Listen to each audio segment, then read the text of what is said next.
अस्सलामुअलैकुम जी फ्रेंड, आज फिर एक ज़बरदस्त मज़ेदार शायरी। आज मैं यहाँ पे नहाने आया हूँ नदी दौड़ में। बहुत ही ज़बरदस्त पानी है यहाँ पे और मैं नहाने आया हूँ। क्यों नहाने आया हूँ? नहाने पे शायरी लिखी है।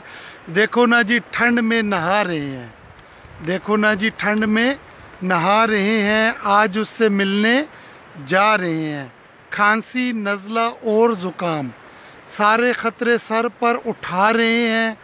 देखो ना जी ठंड में नहा रहे हैं।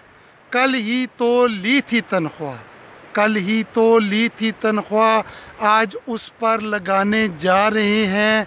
शॉपिंग की रखी उसने लंबी चौड़ी लिस्ट, शॉपिंग की रखी उसने लंबी चौड़ी लिस्ट, सब कुछ उसको दिलवा रहे हैं।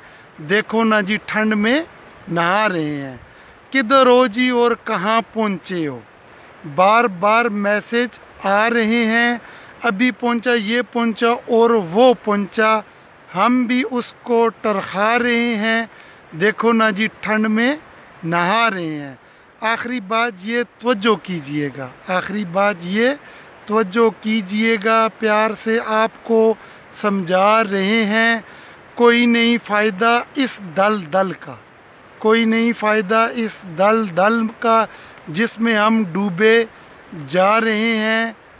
देखो ना जी ठंड में नहा रहे हैं। मैं तो फ्रेंड इस ठंड में, इस दल दल में जा रहा हूँ और इस ठंडे पानी में नहा रहा हूँ। आपको अगर ये पसंद आई हो तो प्लीज़ मेरा चैनल ज़रूर सब्सक्राइब कीजिएगा और जो ठंड में नहाते हैं उन फ्रेंड से ज़रूर शेयर कीजिएगा। अल्लाह आप सबको सलामत क़यामत रखे, आमीन।